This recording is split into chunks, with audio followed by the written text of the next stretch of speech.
because I wanted to highlight the importance of passing our faith on to the next generation. Not just the young next generation, but also the next generation of Jesus followers, whatever age they are, the people that don't know Jesus. And as Jesus followers, it should be our deep desire that we want the next generation to know God, to grow in their love for God and the love of his word, the same way that we might have grown to love God and his word. And for that to happen, we need to invest in the people and invite them on the journey with us. It means we have to say yes to sharing our faith so that they can say yes to following Jesus also. So I'm going to share some of my story this morning of what stepping out and saying yes looks like. And I hope that as I share some of my story, you'll be encouraged to look at your story and having a look at where you've been able to step out and say yes, or where God's calling you to step out next. I hope some of what I share will help you get to know me a little better and how I got to be where I am today, standing here. So I grew up in a Christian family. For most of my childhood, you could say that my family faith, my faith was our family faith. My parents' faith found its expression in our family and what we did in family life, which included being involved in a church community. My parents, and they're here, just down here today, they went into full-time pastoring work when I was a teenager. And that meant that my dad left a secure, well-paying job, and in the small church that we were in with very little income, we lived by faith, what we called living by faith, which meant that we trusted that God would provide for us. And we saw some pretty amazing things happen, and I remember doing things like praying for the phone bill, and then the next day in the letterbox was a cheque for the exact amount of the phone bill. And we saw food hampers arrive on our doorstep anonymously, weekly, and people faithfully supported our family. It wasn't always easy and money was tight, but that experience in my family of God's provision and memorising that Psalm 139 as a 10 or 11-year-old showed me that God was real and God was personal, that he created me, he knows me intimately and personally. He knows everything about me. He knows my thoughts before I think them. He has his hand on me. I can't escape from him. He thinks about me. He's always there. And then at about 13, that family faith became my personal faith in Jesus.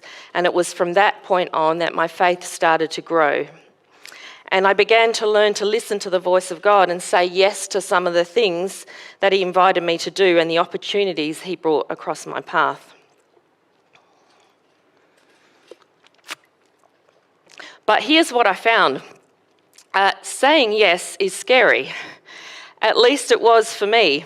I've got this book on my bookshelf called Do It Scared: Finding the Courage to Face Your Fears and Overcome Adversity. This book is a recent edition. It's not an old book like I've mastered how to say yes without being scared. I can't think of a single time that I've said yes to something important in life and not been scared. But what I learnt to do, and I learnt to do pretty well, is I learnt to do it scared. So I'd like to share some of the stories of what can happen when we lean in and we say yes and we push through the nerves and discomfort and trust that when God calls, he enables us. Josh explained last week, we become faithful, faith-full, when we say yes and we give the little that we have, and then we get the privilege of watching God multiply that, what he places in our hands, and in the process we join him in building the kingdom, and that's really exciting. It's certainly worth saying yes to. So the first and most important yes in my life, of course, was the yes to following Jesus, making that family faith my personal faith. The second most important yes I ever made was yes to a question I was asked on Easter Sunday morning, the 19th of April, 1992. On a log halfway up a hill, just over the top from Lions Lookout, overlooking the city, and it was a marriage proposal. Saying yes to a marriage proposal is significant enough, but what made it even more significant is that Simon and I were not officially going out at that point. We'd actually broken up 3 months before, and now I know you all want to know the story, right? Don't you? I think you're going to have to wait till we talk about relationships later in the year, and then I can share some more of that. So we had broken up, but there was no shadow of a doubt about saying yes, even though it was a scary step. God had some things he needed to take us through that shaped who we were to become. And at the end of 3 months, of that 3 months breakup, much to our surprise, I might add, he gave us back our relationship, and I was able to say a huge yes to marrying Simon. And now we're up to 30 years of marriage next month. And because of what we learned about ourselves and relationships and what we still put into practice, we get to mentor other young couples in their relationship, which is something that we absolutely love doing with couples. So let's fast forward 10 years into married life when we arrived here at LBC. And I clearly remember the day we walked right through those doors with a 5-year-old, a 3-year-old and a 6-week-old baby. And those babies are here today, right here. So Ellen, 25, Jake, 23, and Abby, 19. And we're adding beautiful Anna to our family, who becomes Jake's wife and our new daughter-in-law on Friday. So pretty exciting. We came as a young family from a church that didn't have any young families with young children, and we desperately needed community. So we thought we had died and gone to heaven when we walked through those doors and there was 9 prams on the back row. LBC became home and we joined a life group and we started getting involved. And it didn't take long before God had something else for me to say yes to. So I started to get to know the young mums, and one of them one day said to me that she wanted to do something to encourage young mums and gather young mums together. And then I had this light bulb moment, because I had been to a church group, another church, that done a group for mums, and I loved the format and the community they created. And so I told her my idea, and I thought of what we could do, and I excitedly went home and I drafted this document, and I've kept it. It's right here. I'm very sentimental. I keep stuff. October 2004. And I wrote down all my ideas and what I thought this could be. And once I'd written it, I thought, well, I probably better tell somebody in the leadership in this church. And most of you, or a lot of you, will remember Leslie Posma was an elder at the time. So I thought, okay, I think I'll go and tell Leslie and share my idea. And I remember exactly where I was standing with this piece of paper at these doors right here when I was about to chicken out. Because I had that little critical voice inside that says, who do you think you are? No one will listen to you. That's a dumb idea. But I pushed through with my yes, and I told Leslie, and the leadership gave us the go-ahead, and we started a women's ministry called Meet Another Mum. And I had no idea that what I had done was kind of written up a vision document. And it still's got it on here, Meet Another Mum. It was for mothers wanting an upward focus. So God focused for themselves, their friendships, their marriage and their children. And we started our little Meet Another Mum group, and what we'd do is we'd invite some of the older ladies in our church to come and share their story and encourage the young mums. And then the older ladies in the church had such a good time, and they said, well, can't we come as well? So eventually we just opened it up and we changed the name to She, and we started this women's ministry that nurtured and helped grow women in our community. And it was under Karen's leadership as a pastor and her support and mentoring of me and our little team that ministry flourished. But it didn't end there, because one day I received an email from the church office. The church had received an email and they forwarded it to me, which they'd received from the Baptist Union, and it was a newsletter. It was a Connect e-News, and it was from someone called Karen Wilson. And her husband Mark had just taken over as the Director of Ministries at the Baptist Union, and Karen was looking for ways to serve the Baptist movement, connecting women together. So I got this circular newsletter from Karen, and in my enthusiasm and excitement of realising that our little women's group was part of a bigger movement in the Baptist churches, I decided that I would email her. And guess what? I've got the email. When was that? I can't even see the date on there, but it was 2007, July 2007.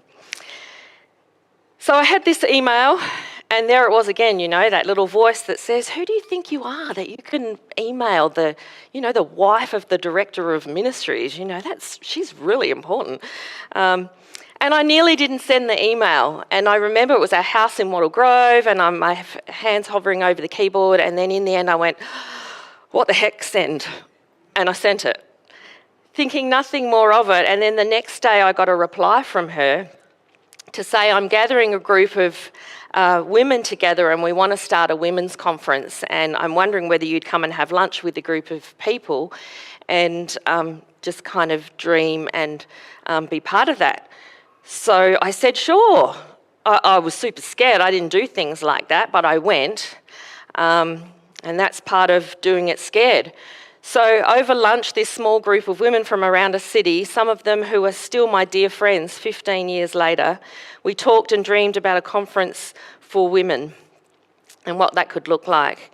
And as we got into the details, I clearly remember Karen saying to me, and remember, she had no clue who I was, but I remember she sat across the table and she said, you look like someone who'd be good at doing gift bags. I'm like, gift bags? I'm your girl. If it's gift bags, I can do gift bags. I kept the gift bags. So these were the invites that we had, and we had some left over, so I cut them up and stuck them on paper bags. And Jenny Robinson, is Jenny Robinson here this morning? Jenny Robinson was here in this church. She was the local Avon lady. I bought 100 hand creams from her, and I went to my happy place, IKEA, and bought candles. And so I did gift bags for that very first conference, and we had 100 women at the Tradewinds Hotel in Fremantle. And over the space of 10 years, that conference grew to 1,000 women in attendance at this yearly event. But that was not the most impressive thing. What was even more impressive was that yearly conference over that period of time raised over $1.2 million in funds that was distributed to projects around the world through Baptist World Aid that helped vulnerable women. And they were projects like birthing huts in New Guinea and rebuilding villages in the Philippines that had been decimated by Cyclone Haiyan, and repairing roads in Nepal that had disconnected villages after the earthquake in Nepal. And it was rescuing women from sex trafficking and prostitution in India, and so much more. So see what can happen when we say yes?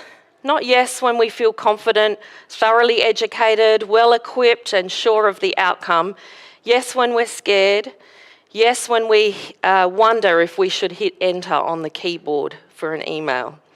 Amazing things can happen when we say yes to God's prompting. So let's fast forward my story a little bit more. So COVID has been the catalyst for a lot of change and opportunity. I lost my job during COVID, so I took the opportunity to do what I wanted to do for a very long time, and that was study. I wanted to study and I wanted to work towards getting a degree, and I started in counselling for two reasons. One, I really loved anything to do with understanding human behaviour, and I loved helping people. And I especially loved helping people in that area of mental health and well-being. And two, Simon and I were already doing so much volunteer work in this kind of caring space, parenting courses and marriage preparation, that I thought it'd probably be good for one of us to have a formal counselling qualification, because, we just didn't always know what we didn't know, so it was good to be equipped. So I started the adventure of study, and I loved it. I did not know exactly what I was going to do with it, but I figured I'd just commit it to God and I'd trust him that he would have a plan for it, and sure enough, he did. Halfway through last year, I had a God moment in one of my lectures. So part of my studying, I'm studying at a theological college, so when you study at a theological college, you need to do some theology units and some pastoral and spiritual care units, along with the counselling units that I was doing. And I just absorbed those theology and the pastoral care units like a sponge. I just loved it. And in the middle of one of my pastoral and spiritual care lectures, it dawned on me that it was actually pastoral care that I loved. And for me, counselling was just the tools and the skills I was learning in my study to make me a better carer. I realised it was the reason I'd started doing counselling in the first place. And sometimes we don't see the thread that God is weaving through our story until we look back. And I started to look back over the last 10 years, actually way more than that, right back to my teens. And I looked back at all my employment, and all my employment has always been in customer service and admin. But here's the thing, the vocation, the deep sense of call and purpose has always been about caring for people. Whether it was customer service and reception work at Target Carousel, where I started out as a teenager, or checking in families going on holidays at the airport when I worked for the airlines, to the variety of jobs in the past 10 years, from working in a school and a psychology practice, being a mental health first aid instructor, volunteering on SU camps, being an executive assistant for Karen Wilson and working for Baptist World Aid and the Global Leadership Network. It was all admin, but the vocation has always been about serving and interacting with people.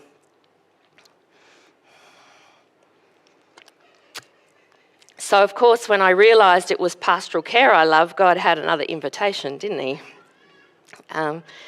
He asked me to email Josh and ask for the job description of the pastoral care role that the church had spent a year trying to fill. And I sent him an email and I asked him, I didn't give him any reasons why.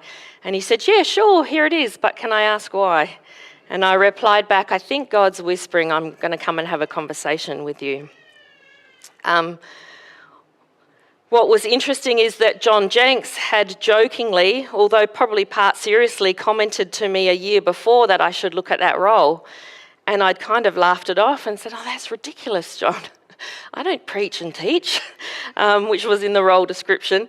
And I didn't think anything of it until I was sitting in that lecture. So I emailed Josh and I asked for the role description, and I went through the pastoral call process, and I spent some time praying and discerning about what God would want me to do, and so did the pastoral search team. And so I said yes to the next season. Am I scared? Yes, I'm scared. But I know how to do things scared, and I've spent my whole life doing things scared, and fear doesn't last long, because before long you're filled with confidence and experience, and this role will be no different.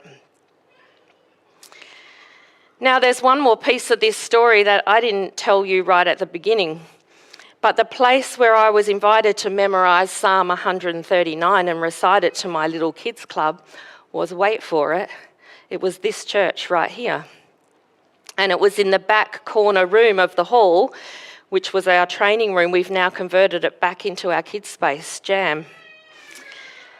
And we didn't go to this church in those years, but we lived in this suburb, and my mum and dad loaded up our brown Ford Falcon station wagon with as many kids as we could probably get into the car, and they dropped us down here at LBC for Junior Christian Endeavour. You see, LBC has been inviting people to say yes to Jesus and investing in the next generation for the past 50 years, and I was one of them as a 10-year-old. And I stand here today in part because LBC invested in me. People volunteered to run that little kids club and invited us to learn scripture and discover how much God loves us and cares for us. And all I did was accept and say yes. And if you had told that young 10-year-old one day she would become a pastor and continue the legacy of inviting and investing the next generation to follow Jesus in this church and community, she never would have believed you. In fact, it was never on my radar until September last year. But God knew. And here's what I've learned. All my life, God's been faithful. And all my life, God's been good. He's been so good. It's not without hardship and struggle, but He's good. And all my life, He's just prepared me for the next yes. And when He calls, He equips. And my experience has been that following Jesus is just a series of yeses. And I've got the same quote that Karen just quoted to me. We both love this phrase. It's Eugene Peterson's. So following Jesus, a series of yeses. It's a long obedience in the same direction. Simply saying yes to God when He calls and being courageous and stepping out. So yes is just the next part of my story. And I wonder what can happen in this place and the lives that can get transformed like mine did because somebody said yes. To lead, to serve, to pray, to teach, to plan, to disciple, to invite, and to invest in the lives of others so that you and I could say yes to Jesus. Imagine what is still ahead of us, what God might have in store for us if you and I get bold and courageous and learn to say yes. Bravely say yes to following Jesus and doing the work He calls us to do to build His kingdom. We've got Christine up here. I've asked Christine, would she sing a song that I heard at a retreat not long ago? And I want to use the words of this song for you to have some time to reflect and think about what the Holy Spirit is saying to you. It's an easy song, so you're welcome to just sit and reflect on the words, or you're welcome to sing. Or maybe you want to stand and make a declaration as you sing this song and make this song your prayer. For some of you, I'm sure God's speaking to you. Maybe it's yes to following Jesus for the first time and you don't know how to do that. And I want to let you know we can help you and show you and learn so that you can learn how to do that. Or maybe for some of you, it's time to say yes and get your faith journey back on track because it has drifted off lately. Or maybe it is yes to a God assignment that will make a difference to the next generations of Jesus followers. So if that's you, then I want you to stand with me because I'm going to stand during this song. And I want you to pray and sing as a declaration that you want to make a difference in God's kingdom, and you're going to start by saying yes. You're going to start by saying, send me.